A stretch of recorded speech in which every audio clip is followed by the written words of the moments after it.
I'm Erica LaRose, and this is Shuttlepod Show. Yes, I have a question. One last question. So how much of what you've told us today is true? And how much of it is a crock of shit? Gonna go and do my convention thing. Got my costume, I'm going now. Yeah, we're having a ball. It's Star Trek, y'all. Hey, down the border, beam me up. Hi, everyone. Welcome to the Shuttlepod Show. As always, we have a very special guest.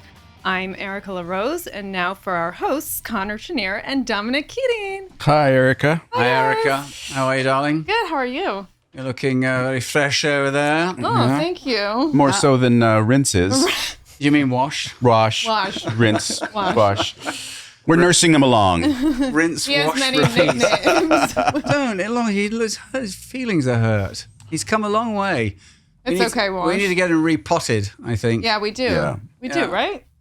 Yeah, think we so. need him. We need to repot him. Definitely. Yeah. He'll be all right. Along with my copious plants of marijuana. Ladies and gentlemen, boys and girls, Treks and Trekkers, welcome back to the Shuttlepod this week. It is a huge honor. We've been really blessed in our first couple of episodes back. A couple of true giants from the Trek alum, giants in the theatre game, frankly. You know him as Garak. He is one of the biggest fan favorites on the whole franchise, I know. I've been watching your episodes religiously the last week and a half. Andrew J. Robinson, to me, Andy. He is a giant. God bless you, man. Thank you so much for That's being very here. Thank you for coming on. It's we met at, oddly enough, nothing to do with Star Trek, really, was it? We met at a Doctor Who convention down at the airport. That's right. And you'd have made a great Doctor Who, by the way. Oh, I actually love that show. You really would. Yeah. Yeah, if they could have sort of brought him over and put him in Pittsburgh or somewhere. Yeah. We're here also at the Matrix Theatre. A big shout out to the Rogue Machine Theatre group for having us back. And there's a small world coincidence because, as I read in the Wikipedia when I was looking up about you, you spent a good stretch of time here at the Matrix. I would say probably about 10 years. And you were instrumental in the initial group coming in here. And Yeah, we started a group called the Matrix Theater Company back in the early aughts. No, the early 90s. What am I talking about? And for about 10, 11, maybe even 12 years. I mean, this was like my second home. How about that? Wow. So you know this musty old room up Oh, here. I do. And it was Trek that supported my work here. I mean, it Was it really? It was those absolutely. years? Because I was not a regular on Deep Space Nine. I was an irregular. But I had enough episodes where I could, it enabled me to just do theater. So when I wasn't over at Paramount, shooting a Deep Space Nine episode, I was here. You were here. Yeah. How did you juggle that sort of schedule? If you were working, you did a lot of directing here, didn't you? Yeah. Could you find a way to, know that you were? Cause when Star Trek called, did they call a week in advance, or? I mean, a week is luxurious. It is, Right, isn't it? right. It really is. That was at its best a week. Yeah. So it could be a few days, and That's then you right. just had to jiggle. And That's right. if you had to go, the money's over there at Paramount. Well, absolutely. Yeah, not especially here at the Matrix. Well, no one makes a living in theater in Los Angeles. No. So, and there are down in the corridor in the lobby there are just a host of photographs. I know a couple of the other ones. Carolyn Seymour, I know from old. God bless. Absolutely. And, It's yes. always nice to see her picture there. But you're up on a few of those pictures, aren't they? We should take a couple of photos and put those up for the fans to have a look at. A David Story play you were telling me about. No, I almost remember the name of it, but I couldn't. I can't pull About it up. a Yorkshire rugby team, right? That's right. Yeah, here in Hollywood. Yeah. How fantastic. So listen, let's go back in time a little bit, all the way back. You're chomping at the bit for this, aren't you? Well, no, I was going to, before we get to the juicy stuff, let's just start with, where did you grow up, mate? Whereabouts? New York City, and then my father was killed in the Second World War, and Yeah, you were very young, weren't you? Oh yeah, I was just I'm not. I think I was 3 when he was That's that killed. story. Yeah, Right. and my mother kind of went mad. And Was it just you as a child, or was it? Did you have yeah, a? without, yeah, It was just you. Yeah. because they hadn't been married that long. Must have been very hard. It was. Yeah. I mean, can I say words like Yes, that? you certainly can. Absolutely. Yeah, it was terribly. And the poor woman, my mother, was, she went mad in a sense and tried to tamp it down with drinking. That only made it worse. And so she dragged me around to various places, and we ended up in Hartford, Connecticut, where her father was living, because they were from Connecticut. Right. And do you know where your dad? Do you know how he fell? Yeah, he was a paratrooper, and he was killed in the Battle of the Bulge in the Ardennes forest. Yeah. Right. Wow, that's my word. I mean, that is that story, isn't it? Yeah, I mean, you think of it, I mean, it's like it's. I mean, you think of all those children now. Yeah. I mean, like it's like all the, the Ukraine or wherever. I mean, Yeah, it's like Eritrea. Right. It's, All it's those crazy. fatherless children now. I mean, and it really, it's I was lucky. I mean, I lucky. I mean, but I had a grandfather who was sort of like a stable guy. He was that Mum's dad? Yeah, he was a working class guy. Was a tool and die maker for Underwood typewriter, and so when we would get kicked out of some place, which we invariably did, or couldn't because we couldn't pay the rent or couldn't pay the hotel bill or whatever, I could always go back to his place, and then out on the streets, and you get into a lot of trouble. You know this, and then That was the bit I was chomping at a bit for. It says early in his Wikipedia feed, it's like juvenile delinquency. Yeah, well, we got that in common. yeah. What was your early? I did it- jokingly say sharks are cool and jets are hot. I know. I mean, but I belonged to the dweebs. I mean, really, it was like such petty stuff. I mean, but it was just mischief. It was mischief, breaking into places. Right. I didn't know what I wanted to steal. Sure. I just would break into a place because I could break into it. Was this solo or with a buddy? Solo? Oh, Yeah, no, it's all solo. They were, And then I would just go through and just, do some havoc, race some, break shit, and stuff like that. And I tried to steal a car once. I didn't know how to drive.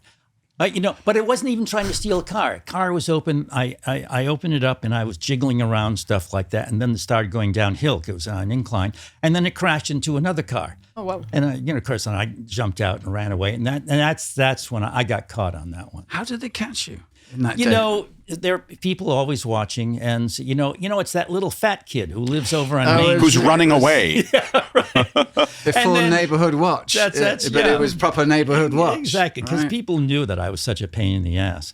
But How old were you when this sort of? that was like when I was from 3 to 10, because 10, Oh, Jesus. Oh, young. I got sent away to the school, and it was the best thing that could have happened to me. So you actually went to juvie, as it were. It wasn't juvie. I went to. It's a really interesting story.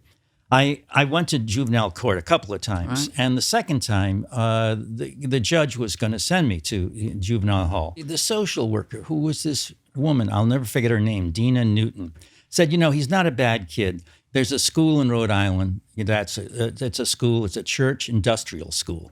I mean, really based on Sounds idyllic. It really and it's for kids for broken homes and all those terms that they use. Right. So I got sent to this place, and from the Boarding school, the whole boarding school where you worked, you did all the work. You either worked on the farm, you worked in the kitchen, you worked in the kitchen, you did all that shit. Right. And I spent 8 years there. I went all through high school, but the place was great. And it saved my life. You get your schooling too. I mean, it was good schooling. I mean, it was a really very basic and very honest, education. Was it tough? Was it a tough place? It was a tough place, because the kids were tough. Yeah. And so you were always holding your ground. Right. And was it religious based? Or? Yeah, it was, but soft religious. Like Church of England, like the Episcopal. Right. I mean, it was you had to go to church on Sundays, and then Wednesday night they had some do at the chapel, but nobody was trying to cram God And down you'd your go home throat. for holidays, I take it, or did you spend? I did. That was the thing. I didn't know where to go, so I would have to go to other places, friends' houses, or. Well, where was whatever like Mum that. at this point then? She was not She functioning. was not functioning. No. Wow. Did she get right in the end, or? In the end, we, after I'd moved to LA and was like after I'd done, things like Dirty Harry and stuff like that, I'm Right. still in contact with her. And then my grandfather, her father, died, and I went back east, and she was in terrible. I'm amazed she lived because she was just trying to kill herself, with quarts of vodka. So I brought her back to LA, and I said, and my wife, Irene, was brilliant. She said, listen, we'll take care of you, but you have to stop drinking. And she did. God bless And she her. wouldn't go to a program because she thought that was for losers. Amazing. She was tough. The dry drunk. That's right. Yeah. Exactly Yeah. right. It is amazing She was that a dry drunk. the obduracy of, it's all right to be drowning yourself in cheap vodka for 20 years, but the thought of, that's nuts, isn't it? But but the story I wanted to tell was, so I'm directing, I directed a few episodes of the show called Judging Amy. Yes, I saw that. And I was, and Amy is her character. She plays a judge in a juvenile court. Mm-hmm. And that's what her, Amy Brenneman, that's what her mother did. Oh. And so her mother was visiting, and Amy is from West Hartford, Connecticut. It wasn't her mom. It wasn't Shut her the mom. front door. It was, but the judge was her mom's mentor. Wow. She knew exactly the court where I was at. That's nuts. She knew the guy who decided not to send me to juvie and instead to this other school. Wow. It was so weird. Yeah. Jesus. So then you go to college Yeah. to New Hampshire. New Hampshire, right. Go Wildcats. That's funny. Anyway, so where'd you go to uni? At the University of New Hampshire. I got kicked out of there. Right. So we're not done with juvie No, yet. no. Well, you were protesting. But it was Proper about stuff. Vietnam. Yeah, It was about Vietnam. That's and correct. because it was like, I'm still like wondering what the fuck happened to my father. Why did this happen to me? Why did my father get killed? He was a guy who was Harvard educated. He was a writer. He was he was an editor at a publishing house. And so I'm thinking, what the fuck what was this? When the older I got, I realized the turn that was made in the road. And so it's like, It's hard. There's a lot to make sense of. and so so the Vietnam War, which I was so virulently opposed to, because I was a political person. I was a political science, kind of history, English type.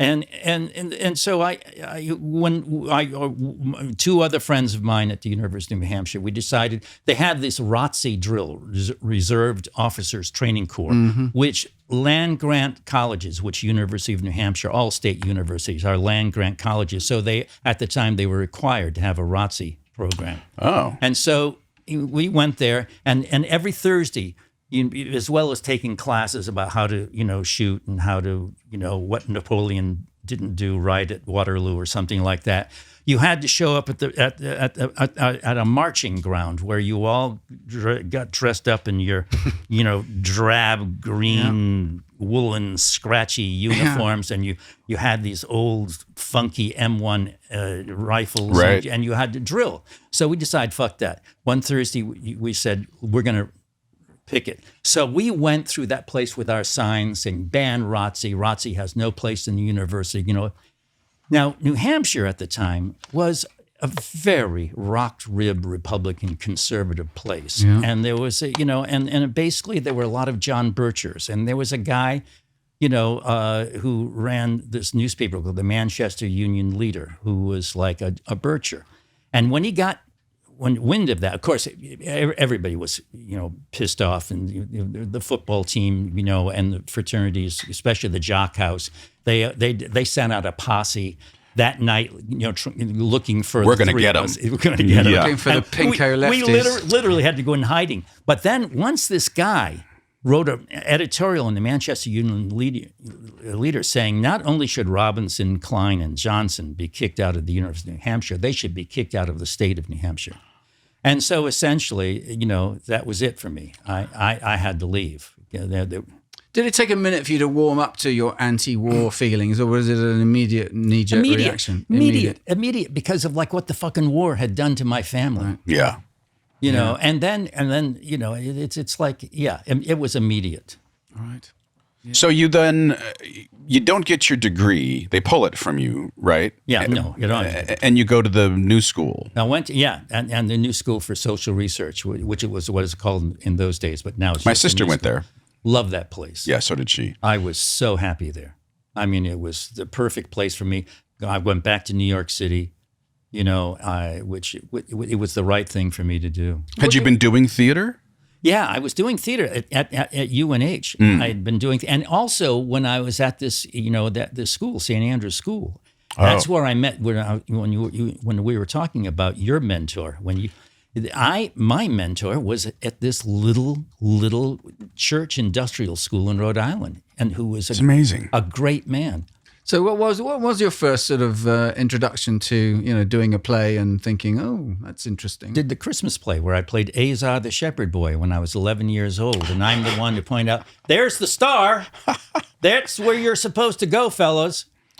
You did look like that. Except it was a Southern New England accent. Right. Oh, of course.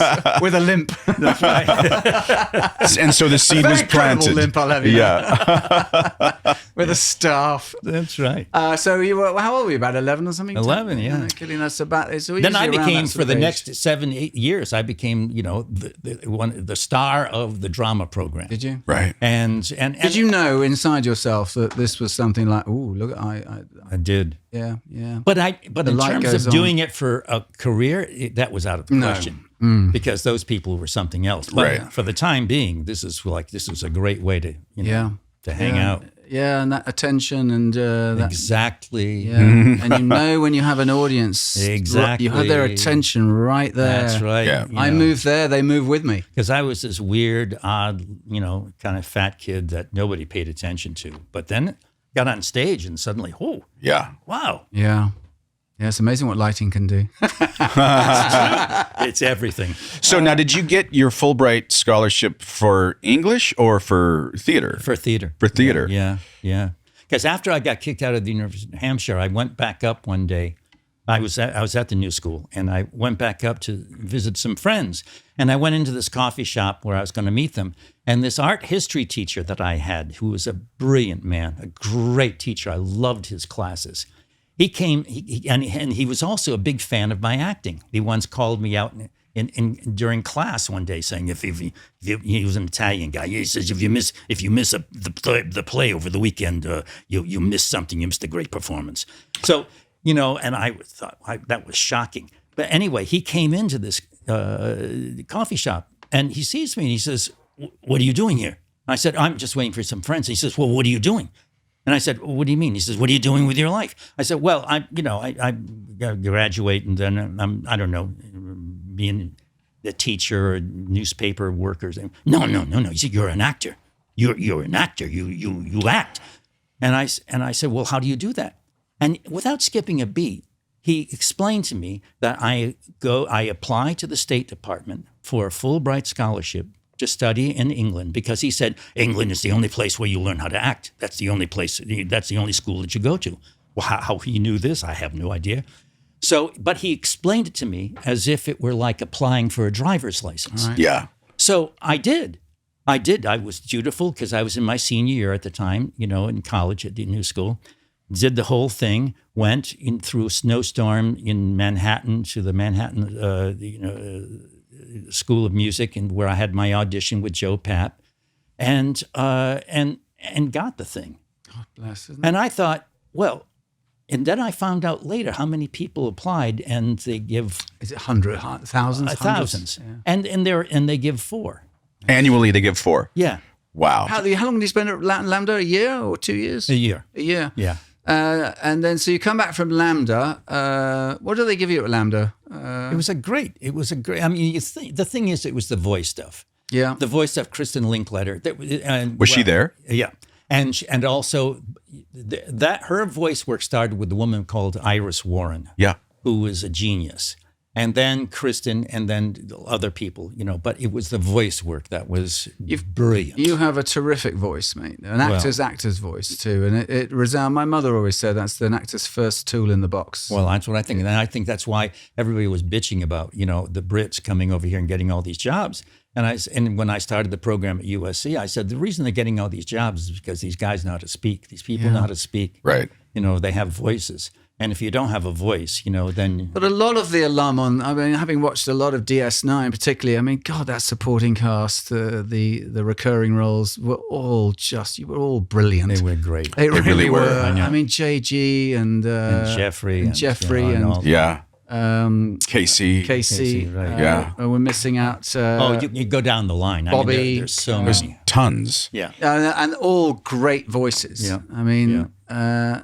And you need, that you are selling a Shakespearean world here. Right. And if you've got a mask on, Yeah. and if you don't have a voice, You've got nothing. You've got nothing. How much did you love putting that mask on? Not much. Not much. Okay. No. But what about in just terms of, in acting terms, about the freedom that it then gives you That's another to thing. be, it is, That's isn't it? another thing. I see it in the performance. You see, it totally freed me. Yeah. And I think some of the best work I've ever done as an actor is on that show. I wouldn't and doubt it's it. because I felt protected. Yeah. I felt that I was safe. I Yeah. felt that. But the spirit. Yeah. And it comes out. And you through kind of have to act the mask. You have to fill it. Exactly Yes. right, Connor. That's Yeah. exactly right. And because if you don't, you die. Yeah. Yeah. Right. A lot of young actors would come on the show who'd play a Cardassian or whatever. Just flat. And they would just die. They couldn't project. They couldn't get, and not just project the voice. They just couldn't project the persona behind the mask. Did you ever do any Commedia dell'arte training at Yeah, LAMDA? a lot. I did that too in graduate school, and that was massively helpful in terms of. I did a similar sort of baddie character that required a lot of prosthetic, and it is you get to the mirror and you're like, oh, For Tracy, there he is. There he is. That's right. For Tracy in Oklahoma, that's dressing up in drag. But you've got to find the voice. You've still got to find the voice. Yeah, you do. So you come home from LAMDA with this new training. Was it pretty? Did you feel like you had a secret weapon when you got back? Absolutely. Yeah. Came back, got work right away. No kidding. You did 2 You years. went back to New York. Went back to New York and immediately and back in those days, they would have, New York was the place where all the when we used to have repertory theaters, and repertory theaters with companies. And so all the rep companies would come to New York, and I remember going to Sheridan Square Playhouse, and all these artistic directors from all the companies from around the country would come, and looking. you'd go in and you'd do your. For all of them. That's right. Yeah. Exactly. And You got good reps straight away. I didn't get no agents. I got hired by the companies. Just getting hired. And I so spent you're 2 years before I came back to New York. I spent 2 years in various cities around the country. Right, fabulous. So you're just building up a body of work. Yeah. And meeting proper, big time theatre directors. I did about 25, 30 plays. So of that alum in the acting fraternity, are there any notables that you're like, oh yeah, that was a young so and so and a young so and so that? You mean in these companies? It's always good to hear. You'll never guess who that it turned out to be. No, it's funny. I mean, no. Not especially. Not really, because it's the people who are really. It's interesting because there's a whole group of actors that never wanted to go do. No, agreed. And in that era, that was definitely a distinction. It was a benchmark line, right. wasn't it? Yeah. Yeah, and they wanted. They had an ambition, and an ambition that I never had simply because I thought, for instance, acting in film. That was another group of people, right? Yeah, that were right. out in this place called California. And you saw life in the theater. Yeah, I wanted to be, my generation's, Ian Holm or right. David Warner, or, right. or Laurence Olivier when And I was that's what thinking they big. were Right, doing, right. you know, apart from the odd good, jolly good BBC play. But also the thing is that the movies that, for instance, that made a huge impact on me. They were all... Where the long distance run, Yes. you know, Yeah. Saturday night, Sunday morning. Yeah. This Sporting Life, which I thought Richard Harris was Right. so Brilliant. Brilliant. Yeah. Yeah, that was a new age of British cinema coming Yeah. up through the ranks. A new age of writing, really. I mean, the kitchen sink plays. That's right. Joe Walton and the like. And you kind of hit a home run with your first role on film, isn't that right? Oh, I mean, it was. I Was it Dirty Harry? Yeah. Yeah. Yeah, it was, wasn't it? Yeah. So so were you? How do you get to LA? Or did you audition in New York? No, or? I was in New York. I was doing a play. You auditioned from New York. I was doing an adaptation of Dostoevsky's The Idiot called Subject to Fits. I was playing Prince Michigan. And so a friend of mine that I had done workshops with, and a younger guy, he said, you know, my father is coming to town and he's casting a film. And I mentioned you to him. And I said, oh, okay. And so sure enough, I got a call. I was doing this, you know, to meet this Hollywood director. Was it William Friedkin? No, Don Siegel. Don Siegel. Don Siegel. Don Siegel, who was like amazing man. And his son, Chris Tabori, was this, right? And so Did they kind of know they would needed something of a theatre actor to play Scorpio? they wanted an unknown. They wanted an unknown. And they didn't know what they wanted, because for a while there were all kinds of people that were up for that role, all kinds of people. Right. So I went and I met him for about 15 minutes. And the first thing he says to me, he says, you know, so my son tells me you're the best actor in New York. I said, well, I'm okay, well, thanks. So, you know. We're not sleeping together. All right. you know, having this, you know. He says, he says, and then he asked me a few questions, and then he says, okay, well, that's great, nice to meet you. And I said, well, I'm in a really good play now. And I'm flying. Did he back. ask you to read? Nothing. No, nothing. Just to back meet. in those days, you didn't. You'd meet these guys. You'd meet like Billy Wilder or Sam Peckinpah or the guy John Huston or the guys that I went up. I'd never read for any of those guys. Was it at the Really? Waldorf or something? Never read. Was it at a hotel or Yeah, it was at the it was bar? usually- exactly. Usually in a corner table at the bar. That's yeah. right. Yeah. And you just have a conversation. Proper audition. And, Yeah. and it was Yeah, a really, meeting. it was a Yeah. great way to audition. Yeah. It really was. It's the British way. Because like I remember when I'm going to, remember having this one audition in London, in which they offered me a glass of wine. And I'm sort of standing there. Oh no, that's okay. So, and I said, oh, all right. Well, I'm having one. I said, oh, if you're having one. How about that? I once met Zeffirelli at the hotel around the back of Sloane Square for Mel Gibson's Hamlet, and he was looking at me, and he sort of took one look around the chair, and he came back around, and he was looking at me. He says, "So which part do you want to play?" And I went, "Hamlet." Yeah. He's taken. Which other part? So did he see the play? No. Oh, he didn't. No. But then a week later, and maybe even 2 weeks later, one night, and I'm at the theater and putting makeup on, and the stage manager comes in. She says, "You never guess who's here." And I said, "Who?" And she said, "Clint Eastwood." And so, Did you know he was attached to this? Yeah. Yeah, you did. Yeah. So I knew, of course. Oh, wow. So I gave the greatest performance. I mean, I was on fire that night.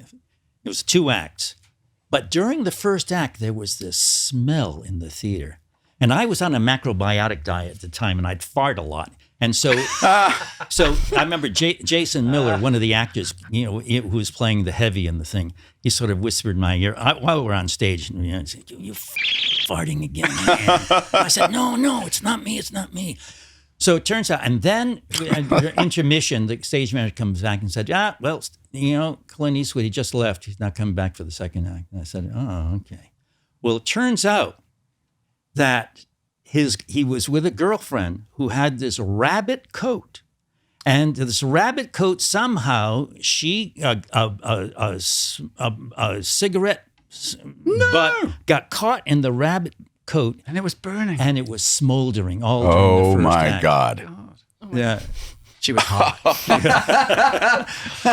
But I was surprised when they actually offered me the role, after, anyway. So you come to LA, and where did you shoot that? Was that, That was in LA? Yeah, we shot the whole thing in San Francisco. San Francisco. Right, Yeah. right. That's a hell of a performance, man. I mean, God bless. I mean, I was looking down your, credits. I mean, your early life on film and TV is my life in front of a television. 9 through, probably 6 through 12 or something. That makes sense. I mean, no kidding. Yeah. I mean, all those shows, Ironside, Bonanza. At any given time on TV land, we can probably find you in an episode of something. I so remember Jesus. your performance in that Dirty Harry movie, man. I mean, that was... Yeah, I just saw it again during the big pandemic. boy watching. You did, Yeah. didn't you? Now, I remember you saying to me when we met at that Doctor Who convention that you felt that it rather pigeonholed you sort of unsummarily as the psycho now. You were played it so fucking well. Oh, it was awful what happened. I mean, Yeah. I couldn't get arrested. I didn't work for a year. Isn't that something? I did Siegel's next film, Charlie Varick, which is a wonderful film. But Universal needed a tax break, I guess, or something, because they just let the film die. And it was an excellent film. But then after... That was with Automata, right? That's right. Yeah. The brilliant, It's brilliant. the great, How the wonderful. magnificent. But then for a year after that, I didn't work. I couldn't get arrested. Wow. Nobody would hire me. Did you stay in LA, or did you? I did stay in LA. You stayed in LA? I stayed in LA. Not married now, I take well, it. I was married because still married? Stayed in LA because Still dragging the weight around, are you? Irene was pregnant with this Rachel. Is a new, Dragging- this is the new wife. Yeah, no, Irene. No. Oh, this was Irene from Irene. London. You've been together all these 50, years. 53 Until, years, man. Wow. Get this man a pedal. So then you get back into the workings of it all, and you start working again, and then you're doing mostly television. Yeah. Yeah. Yeah, I played the asshole of the week for Really? several years on all the shows that you loved as a youngster. Yeah, I did. And then finally that wore off, and I decided I did the show called The A-Team. Oh, yeah. And it was such a terrible experience. Just an episode or two, or Yeah, I did a couple episodes, and it was so really? debilitating. And I'm sitting out in the valley. It's in the middle of summer, eating, at this Michelson's caterers, and it's 110 in the shade, and my mashed potatoes are melting, and I decided, fuck this. You're done. If this is my only life, so we moved out of town. You and kind of left. packed it in, didn't you? Yeah, at packed that it point. in for about 4 years. No Yeah. kidding. So And did you- what? Then what? Yeah. Well, I tried working as a carpenter, but then I really did. This guy hired me, and that was a joke. And I said, "No, that's not going to be." And that's when I started. That's when I started teaching. I started teaching kids at this, because it was this little mountain town. You went to Idlewild, didn't you? Idlewild, That's right. right. And, And they have that arts program there. that's right. And so I got involved with that. Oh. And Irene and I ran a couple of their programs for a couple of years. Yeah. Wow. Irene was an actress too. She was. Yeah. She was. But she was in the music business when I met her. She was a producer and a manager who she represented a lot of great folk artists. Right? Really? Yeah. Oh my word! I love that Coen Brothers film about that genre and that community in New York. So you're in Idlewild for 4 years, 5 years, Yeah. and just frankly, and you gave it all up, as it were. Yeah. So how do you even think about getting back and getting someone to take you seriously? A play. A play? A play. How did that fall into your lap? Well, it was for some reason the casting director at the Center Theater Group, that Mark Taper, right. said, there's this play that's really interesting, and Was it a new piece? yeah. Yeah.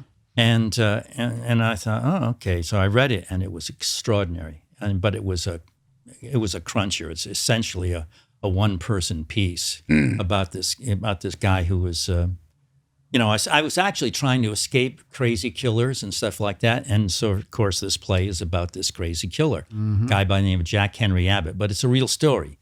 based on a book that he wrote that Norman Mailer helped him put together based on letters that correspondence between he and Mailer. And Jack Henry Abbott is a guy who'd spent 15 years in solitary confinement. He was totally mad, but he was a genius.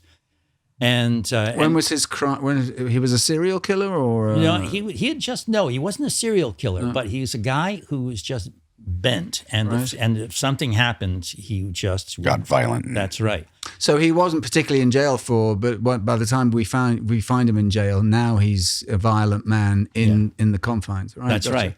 And so he What era was his? Was he? What is this? What time was it? When was he in jail? It was late 70s, early 80s.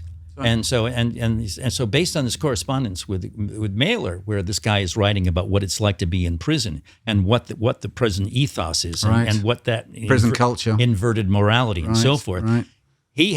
Mailer helped him put together this book called In the Belly of the Beast.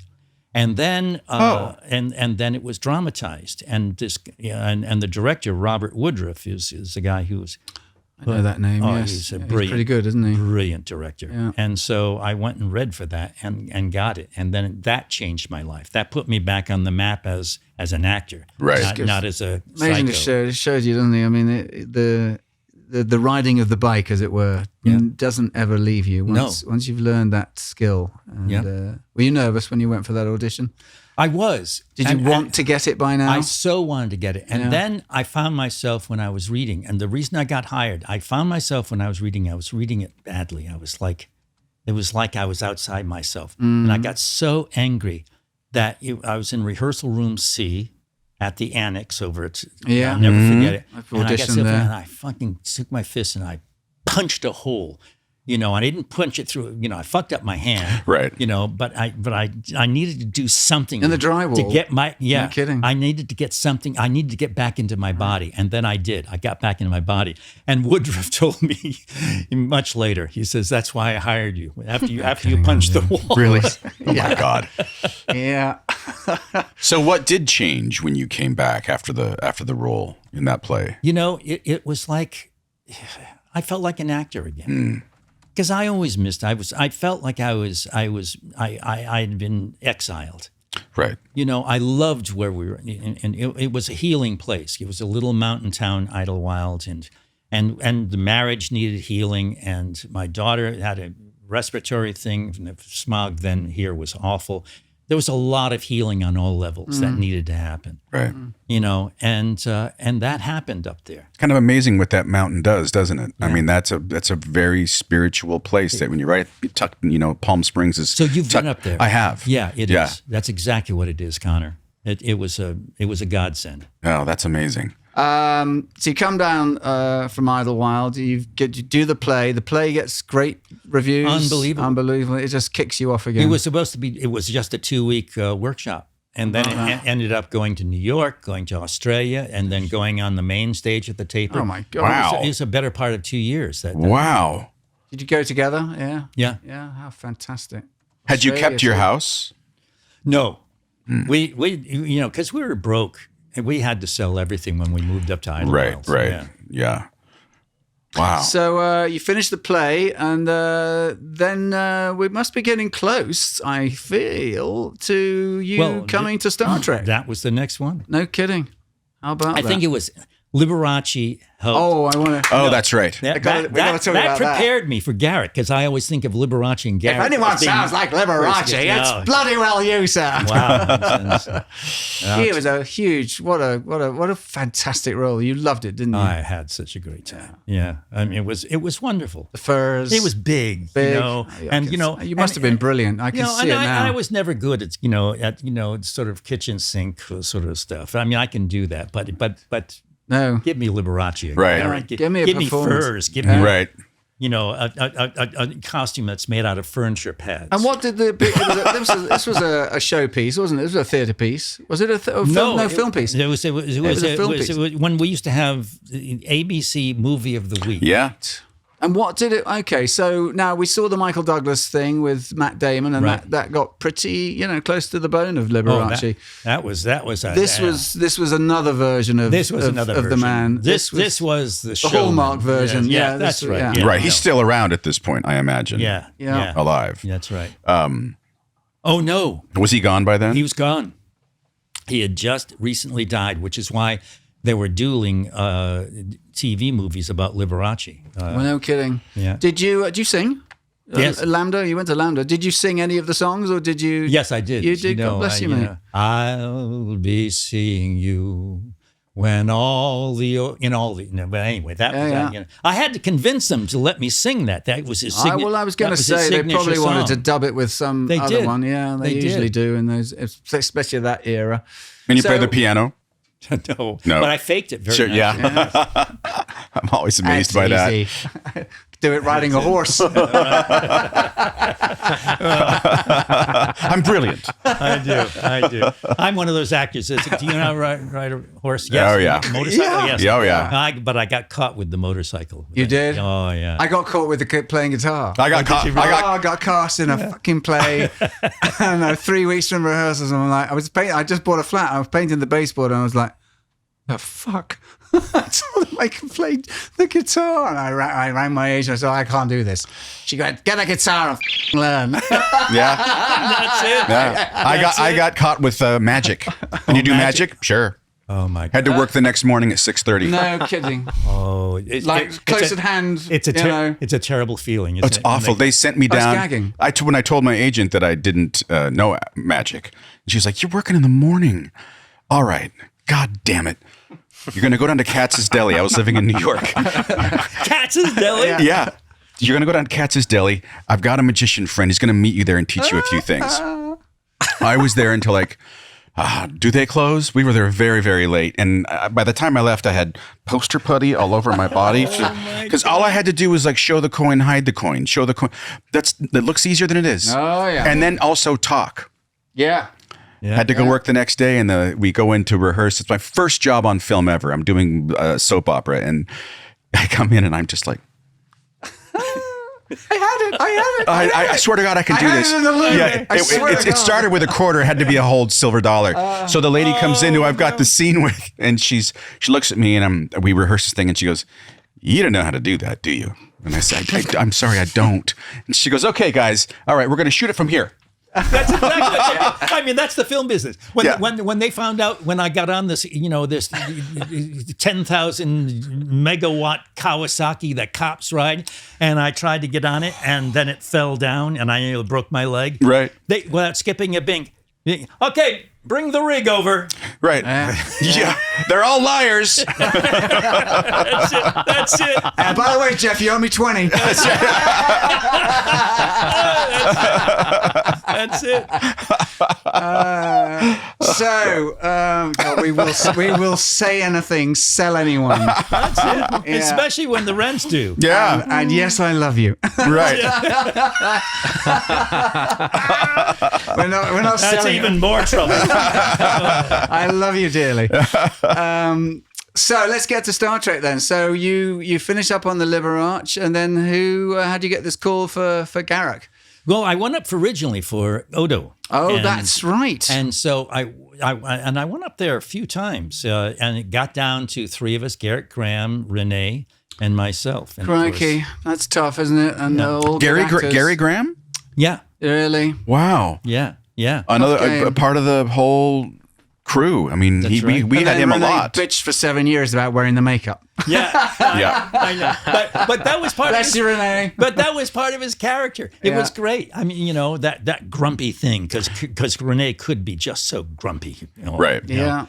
God love Yeah. him. Yeah. God bless him. Yeah, he's sorely missed. So then did they offer it to you? No, this is the No, thing, shit, they don't. Connor. They don't, do they? They wanted me to No. come back, and so I Yeah. said, "Fuck this." I said to the agent, I said, "No, man. I went up there 3 times to read for this. Almost got it. Offer it to me." And I, self-righteously hung up. And Irene said, Rent's due. yeah, exactly right. They like to swagger, man. Exactly. They like to throw that power and wield the sword, man. Yeah. It's just... Yeah. I don't know. Maybe sometimes it's explained because the network, the studio, they're the ones they're going to put your face on TV. They want to see that it's your face that they're putting on. But I think that all things considered, I think they just like they like starting out the relationship with the seesaw in their favor. Yeah. They just do. Yeah. And absolutely. Did you know what the role, if it would had legs? Or were you just hired for a couple of episodes? No, I just hired for one episode. Oh. And it was well written. It was really... It was one episode. Yeah. There was no talk of recurring at this point. None whatsoever, and I had no idea that they were looking for a storyline for Sid, because Sid was, did not have a storyline, and he was the one regular that was sort of like hung out to dry. He was just sort of like throwing in a few lines in a scene here or there. So they were looking for a relationship for him, and they thought, well, maybe an old Cardassian spy who's, I think that was their thinking.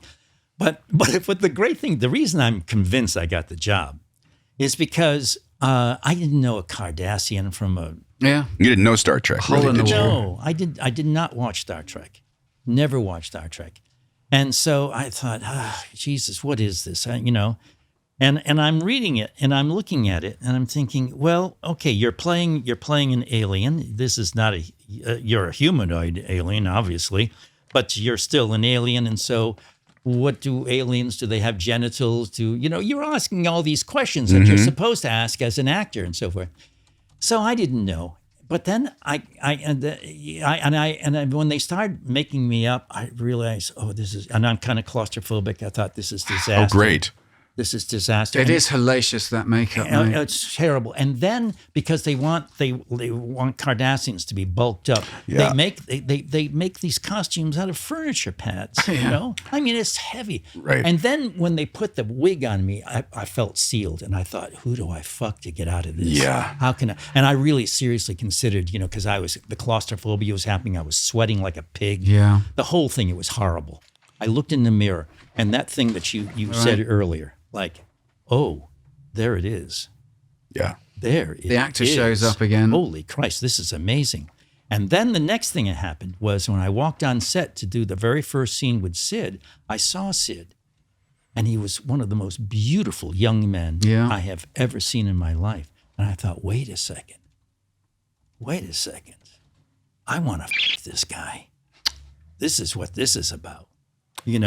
Forget about the spy shit. I have no idea what that means. That's, right. That's no action. You can't play that. And you can't play that. No. But I can play it. If I want to f*** somebody, I know how to play that. Right. Right. Now, they had no idea that this was... No idea. Some back thoughts. And Sid, God bless him, because the moment I put my hand on his shoulder and I said... He felt it, and he picked it right up. Oh, brilliant. Isn't that great? And that's why I got the job. Gets the juices going when you hear a story like that. Did you have any idea, and was there any description of what your character might look like when you went in? No, nothing. Yeah, they give so little. No, there was nothing. God bless. I mean, he's a dressmaker, for crying out loud. Exactly.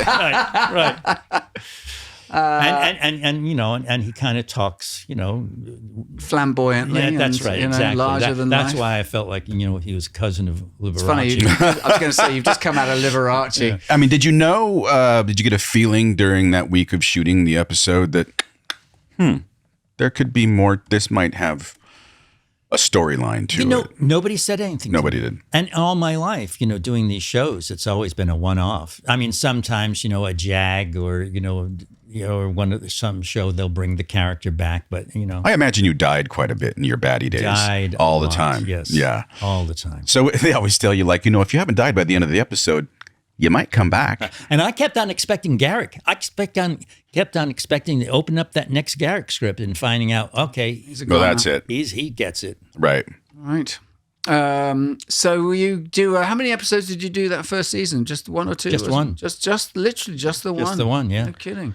It took a minute, didn't they? Because you Yeah. come in around, it's quite early on, isn't It's it? early Around- on, yeah. About first half dozen, I seem to Yeah, remember. it was indeed. Yeah. Yeah, 30 odd. You've become the fan favourite. I mean, it's undeniable. Much to Marco Limo's chagrin, I know. Mark's bloody brilliant in that show He's too. great. He was He's perfect. brilliant. Yeah. He's such a leading man in that part. Absolutely. He really is. And, you wouldn't cast him, but again, you put the mask on him and he's got the height and the stature and the voice. And the voice, yeah. He's got a brilliant voice. And but anyway, you have taken firm control of the fan favorite Kardashians. I mean, it's amazing to me. It's so amazing. Have you ever You wrote played? a book about it, of course, Yeah, didn't you? yeah. And I'm actually going to Sorry, man. after That's the all right. first of the year, I'm going to do an audio version of it. You which I'm- are. yeah. Stitch in Time, correct? That's right. Yeah. No, I read you had, it was some way of sort of, what is it, exercising or putting to bed? I was trying to figure it out because I really was trying to figure it out. I'm so weird. I mean, I'm your English major. I'll always be your eternal English major, and so I'm always trying to figure out. Okay, what's the characters? What's the biography here? And like I always made biographies You for did. my Right. characters. And where they come from and what they did and what their background was and their parentage and all that shit. Do you see? And You don't just show up. no, and With it half learned. and so this became really interesting to me. Like, okay, so start writing. So I had to write about this guy. I so believe, and I'm looking at a poster across from me of Harold Pinter's The Homecoming. That's where I learned about subtext. Right. And once I learned about subtext, that became my thing. That if I don't have a subtext, I don't have an active subtext, Yeah. a subtext where there's action that I can play, and I'm lost. I'm a lousy actor otherwise. I really am. And I've been caught without subtext and without actions to play. You always know if it's not, because if you're not, it's not real to you. It can never be real to Never. the audience. The best Not lesson true. I learned, I think, was that you also don't have to reinvent the wheel to create subtext. You don't have to you need to invent some things. No, but you they, don't have to write a book. No. I mean, they can be very serviceable, but you don't have to think, God, well, I think my great-great-grandfather was a nuclear physicist. You can make it active for yourself. That's right. That's right. Because nobody knows. No, exactly. Just tell them that in the audition. yeah. It's your secret. And the thing is about Garak, that one of the things that I think I know because people have told me, is that they love the secret about him. What is he thinking? And they most fans interpret it as like, well, is he good or is he bad? That's not the point. This thing is like, what is he thinking? Yeah. Yeah. And why isn't he telling us what he thinks? Well, it's Because, super. yeah. Go ahead. No. Well, I just think it's really interesting that Star Trek, in particular, duplicitous characters with multi-layers, without any judgment of those characters, is rife throughout the franchise. And Garak was, maybe the top of that list, where there's really no good or bad. There's just being. That's right. And He's working his agenda just the way all of us are working our agendas. right, you don't open your mouth if you don't want anything. That's right. No, agreed. Yeah. Did you ever get to a point where they were like, you're going to get 4 or 5 this season, or you're going to get Yes. yeah. I got to that, and especially during that last arc, the Dominion arc, at the last couple of years. But even before then, they started guaranteeing me, a bunch of them, which was, as I said earlier, which was great because I was so engaged in theater that was giving me enough money, so I didn't have to go on. I didn't have to worry about other gigs. Right. That's great. Yeah. And he became a very useful foil in the final seasons, didn't he? I mean, if they needed a character to be able to fly the ship or something, suddenly, Exactly. Garak put down the sewing machine and went, "Yeah, well, funny enough, I can do that." Right. Yeah. The MacGyver of outer space. Yeah. Brilliant. What was your first convention like? Yeah. It was weird. 'Cause Yeah. It was so Were you? weird. Did you get in on the acts pretty quick? Or did you come to the party quick, or were you? Not really. I think the second year, it was sort of towards the end of the second year, and when I'd gotten a few episodes, and so it was in Wilkes-Barre, Pennsylvania, and what's his name who played Scotty?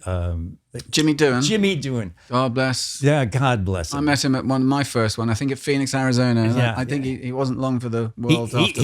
he was the featured. He was the Was he? featured, Star Trek person. And he was funny. I walked into this hotel and he was sitting, and Holding court. Yeah, and knocking back. He liked a whiskey. Yeah, he really Yeah. liked his whiskey. Absolutely. Yeah, bless his heart. I think it's high time we went back to the money. That's what they Erica, call me, darling. money. Hi, guys. And let's have a few fan questions. Why not? Yeah. Yeah. Let's do it. Lexi asks us from Patreon, Andrew, you are one of my favorite actors. Heart emoji. Please tell us what was it like filming Hellraiser and working with Clive Barker? Clive Barker's a genius. He is a really, this guy, he's a great writer. And when he directed Hellraiser, and he's the first film he ever directed. And the guy... That was his first film. First film. Wow. And it was wonderful working with him because, I believe in the power of I don't know. If I don't know what I'm doing, I have to admit to myself, I don't know what I'm doing. Otherwise, I'll never know how to do it. Right. And that's how he directed it.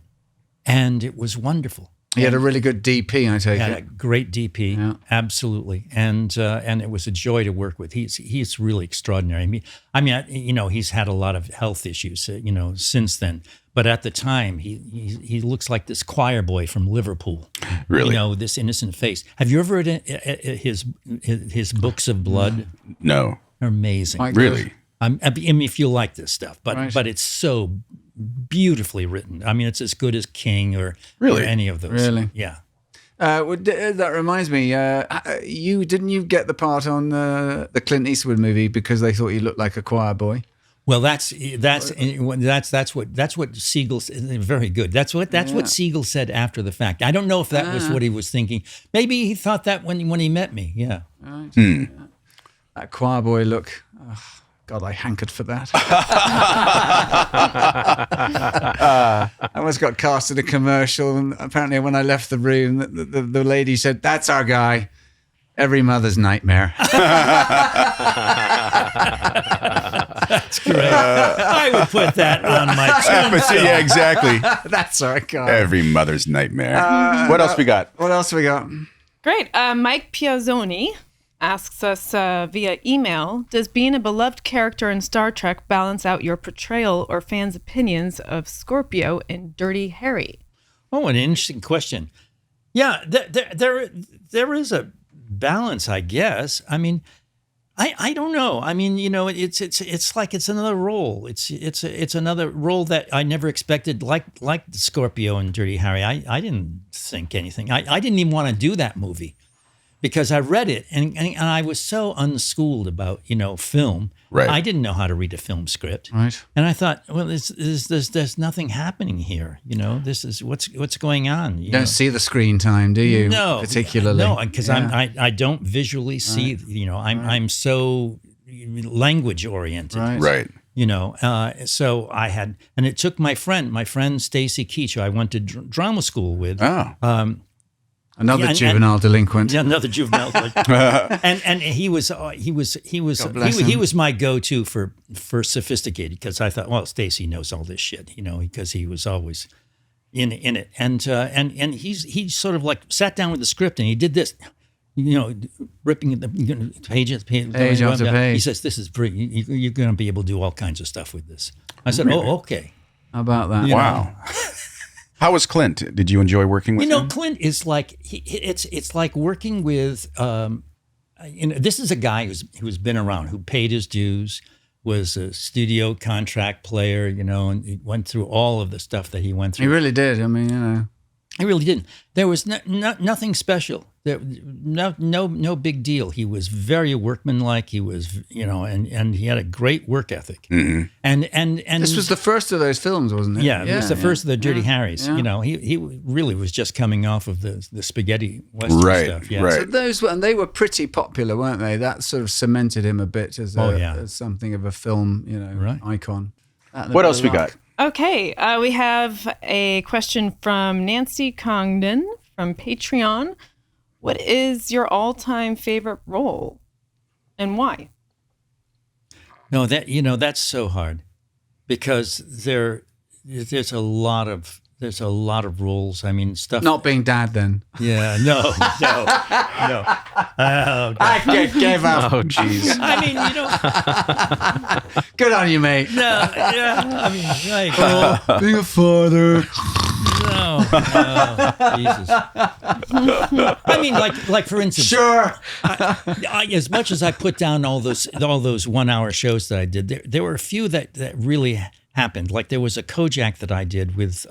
Telling, God bless. Oh yeah, And, and who oh else? God, I mean, they're all kinds of roles that suddenly think, oh shit, just something just happened.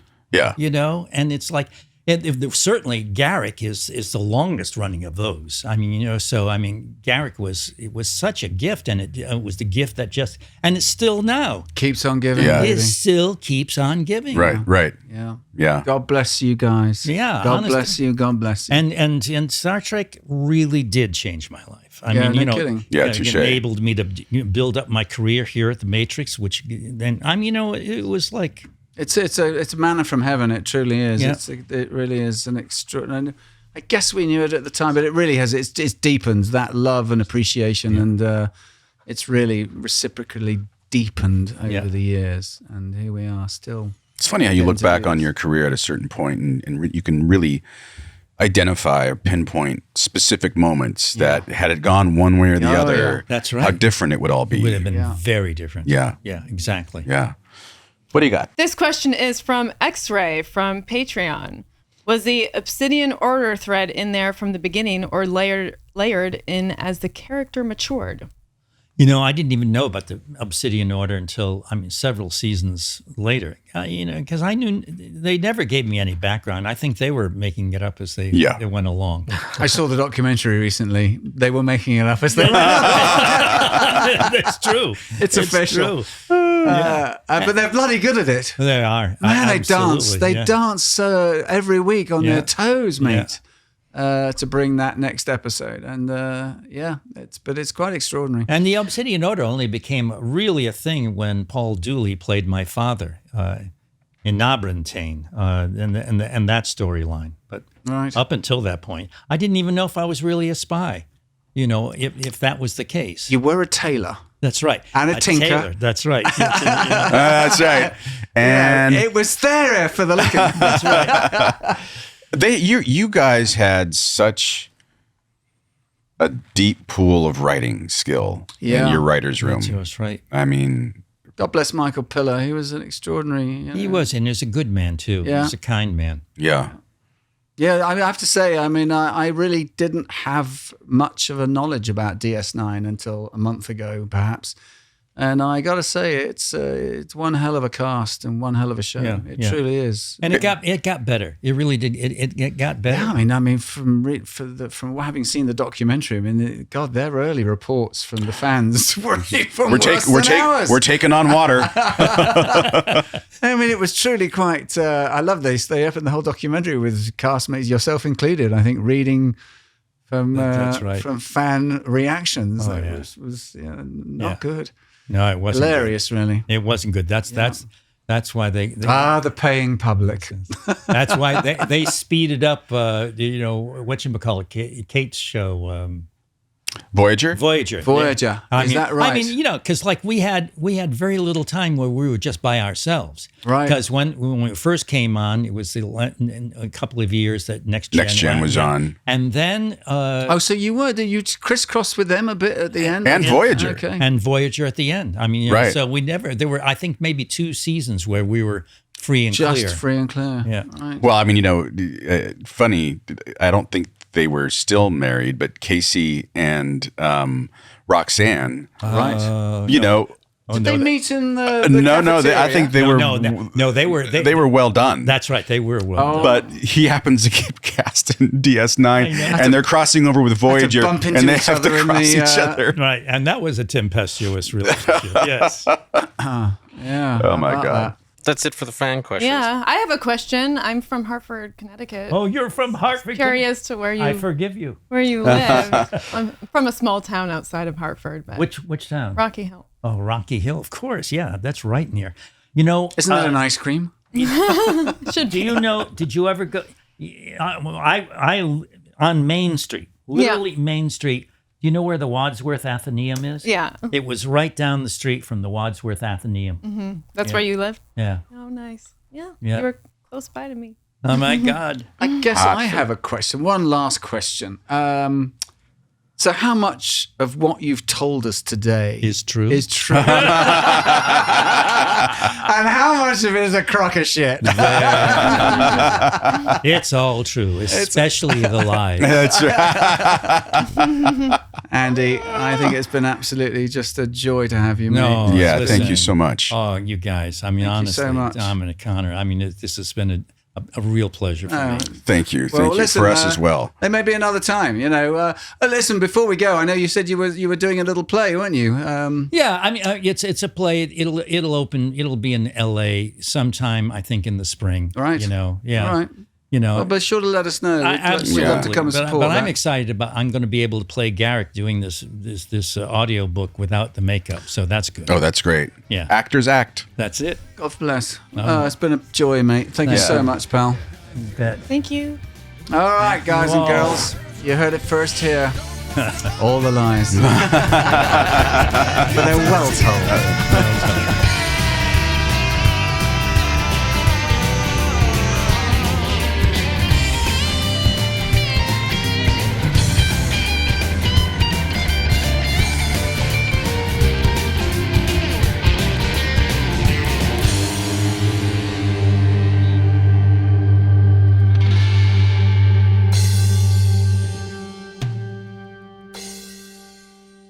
Like, subscribe, and join us on Patreon. Thanks again for watching, and join us on Sundays for new shows.